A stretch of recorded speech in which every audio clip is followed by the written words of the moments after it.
Hello, this is Robert Mehling with the Sioux Empire Podcast, and I'm here with Greg. Greg, how do you say your last name? Neitzert. With Greg Neitzert, who's running for City Council in Sioux Falls in the Northwest District. Greg, tell us a little bit about yourself. I'm 37 years old. I'm a software engineer. I've worked for Unisys for about 15 years, and I've lived in Sioux Falls about 20 years. I grew up in Sioux Falls on the east side of town, and now I live in the Northwest District, and I'm running for City Council. Awesome. First thing I'm going to ask you about, because we just came from a City Council meeting, was the vote on that easement near the landfill that the City of Sioux Falls just voted on for the Dakota Access Pipeline. Here to share some of your thoughts about that contentious vote we just saw? Yeah, so as you saw, if anybody tells you that City Council meetings are not entertaining and interesting, you found out that is not true. It's not always boring. As you saw, it failed the first time, even though it was a 4-3 vote in the affirmative, because ordinances require 5 affirmative votes to pass.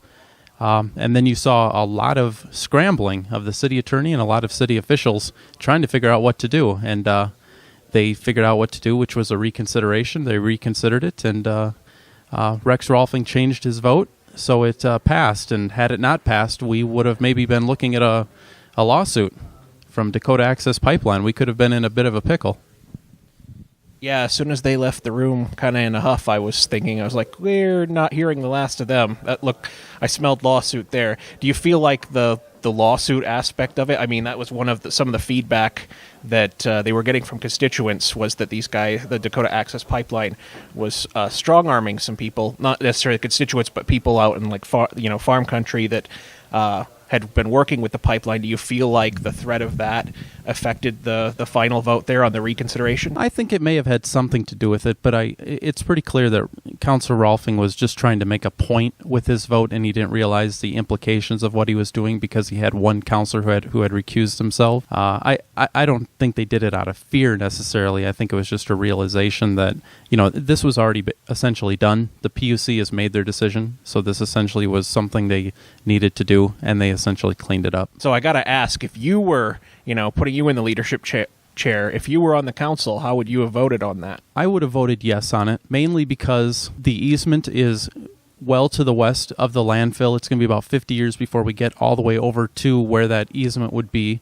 Having talked to Mark Cotter, the Public Works Director, they didn't see any particular problem with it. We've got a $10 million indemnity clause, and if we even do get that far in 50 years, whatever time it may be, it's very simple. All we're going to do is just put a road over it. We have roads going around the landfill anyway. You would just put the cell next to it. So it's not like it's going to stop us from expanding the landfill 50 years in the future. One thing people may or may not realize is that there already is a pipeline that runs underneath the landfill, and it's a pipeline that we put in. It goes about 11 miles to Chancellor, and we take the methane from the sealed cells we have now, and we send it down to Chancellor to Poet, and they burn it in their boiler for energy. So we have a pipeline right now underneath the landfill, and it's not a problem. Okay, thank you.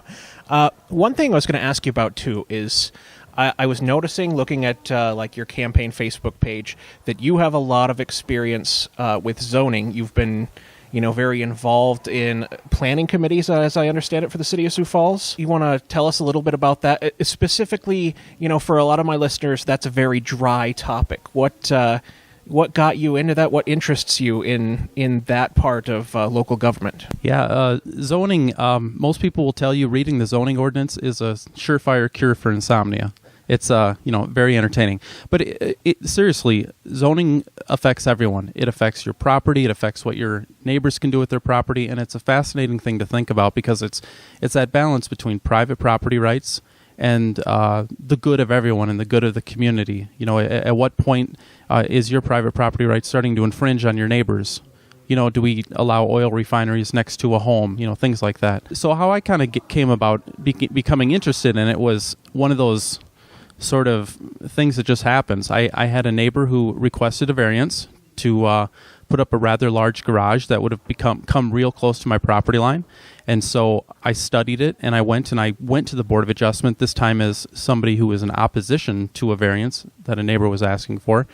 And I made my presentation, and after the meeting, I had the zoning enforcement officer and some of the board members say, "You did a really good job. You should think about applying to the Board of Adjustment." So I did. And I was appointed by the mayor. I'm in my second term. I'm 5 years in. I have 1 year left. I'm the vice chair. And in the last several years, I've studied both zoning ordinances, our 1983 one, and now we have a new one called Shape Places. I provided a lot of input to Shape Places. When it was referred to a public vote, I actually ran a campaign committee called Forward Zoning that advocated for its adoption. So, and I've studied thousands of parcels in the city, and I advocated for Shape Places, but it's not perfect. We've had some implementation issues, and that's one of the things I would intend to correct on the city council. So it sounds like you've already got a pretty good working relationship with people at City Hall. I mean, you're stepping in there, day one for you is not going to be, I don't know who these people are. I don't know. It sounds like you've already got a working relationship and kind of understand the dynamic. So it sounds like you've got a really solid experience for it. Let's talk a little bit about the city's recreational spending, specifically like the event center and some of the other aspects of that. Where do you stand on those kind of projects and maintaining the event center and those aspects of city government? Quality of life is an important thing, and it's something that the city should do. However, my big focus would be mainly on quality of life that everyone can afford.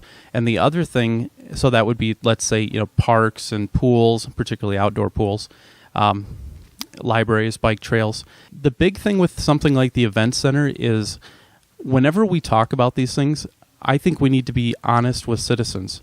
The thing with the event center is what the proponents told the voters was that you can have the event center and nothing will be cut and nothing will be delayed. And that's just not feasible. That's fantasy.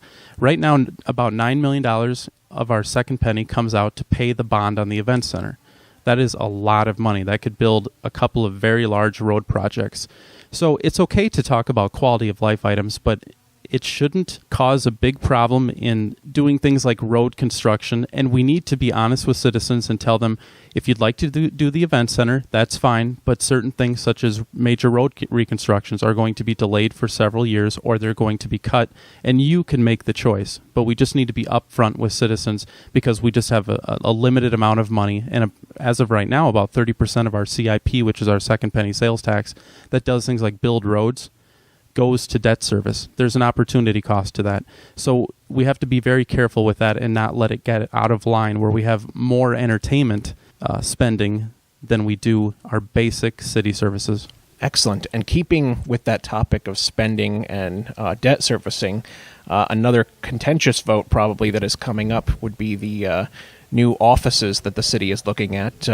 What are your thoughts on that, and where do you stand on that? I've sat down with all of the directors, with the exception of two, which I have booked, and discussed the space needs issue with all of them. I've toured City Hall. I've been going to City Hall for several years. We are out of space in City Hall. They've done a great job in reconfiguring it. So I totally agree with that. We're out of space at City Hall. There are 7 employees who are working in the basement, something they call the swamp. Although I've been to the swamp, it's actually better than where I'm sitting right now. Not that right here is bad, but it's essentially it looks like a small bedroom, essentially is what it looked like. It's a little cramped, but I've worked in worse. The thing with the admin building, there's probably a couple things. First of all, I've talked to a lot of voters. None of them have said, we really need a new office building. But what they've said to me is, we really need to fix these roads. So it's a matter of prioritizing. The second thing I would say is that we're not going to see a whole lot of money savings, at least in the short term. And what I mean by that is, the first thing that we were told was that we're going to save a lot of money from getting rid of leases. It turns out there's one lease. It's the city attorney building at 100 North Main. That's $130,000 a year. That's the one place that we would vacate that we have a lease in. I wouldn't spend $22 million to save $130,000.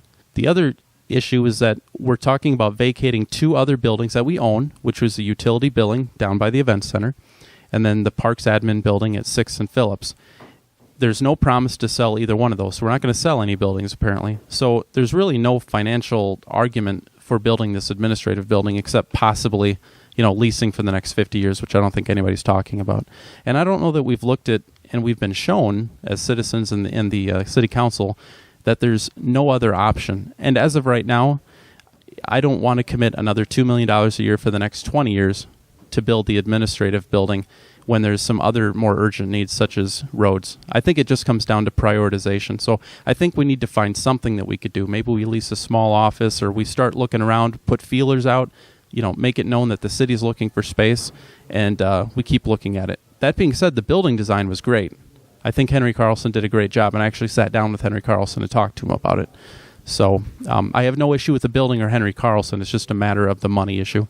Something that's been trending a lot on social media, and we got a lot of feedback on people wanting to ask about, so I think it's something that's on people's mind here in Sioux Falls, is crime. Where are you at with crime and public safety? It's interesting you brought that up. I just sat down with the police chief, actually, a couple of days ago and talked to him about that, because I've had some people that have mentioned to me at least having a perception, not necessarily a personal experience, but a perception that crime is increasing, particularly violent crime. So there was concern about that. And looking at the statistics, there's hasn't really been any huge surges in violent crime. We obviously need to keep on top of it. The city is growing, and we're going to start hitting that point where it's going to become an issue. We're starting to turn into a bigger city, whether we like it or not. So we have to keep ahead of it. The police chief is keeping ahead of it. We just have to keep adding to the police force, and nothing has become too out of line yet. We're very lucky in this city, but there are issues being where we're at, at the intersection of multiple interstates. There is a major drug problem, and that's what the police are mainly concerned about, is the drug problem. Okay, one final question. As a resident of the Northwest District of Sioux Falls, why specifically should I vote for you? You should vote for me because I've been studying city government for 10 years. I've been going to meetings for 5 years. I've been studying budgets. I've lived and breathed it. I have a deep knowledge of city government. I know the people in city government, and I'm going to hit the ground running. There's things that I want to work on, such as transparency, zoning to protect neighborhoods. I'll focus on the roads. I'll bring a fiscally conservative mindset to city government. And I'm going to work on protecting our quality of life, but also holding the line on user fees and taxes. And that's why you should vote for me. Thank you very much for coming tonight, and thank you for putting up with the noise tonight. Not a problem. Thanks for having me, and thanks for this opportunity. Oh, one thing before I go, any social media or campaign website we should know about? Absolutely. GregForCouncil.com is my website, and then you can also go to Facebook and look for Greg Neitzert for City Council, or Facebook.com/GregForCouncil. You can email me at greg@gregforcouncil.com as well. Thank you very much. Thanks.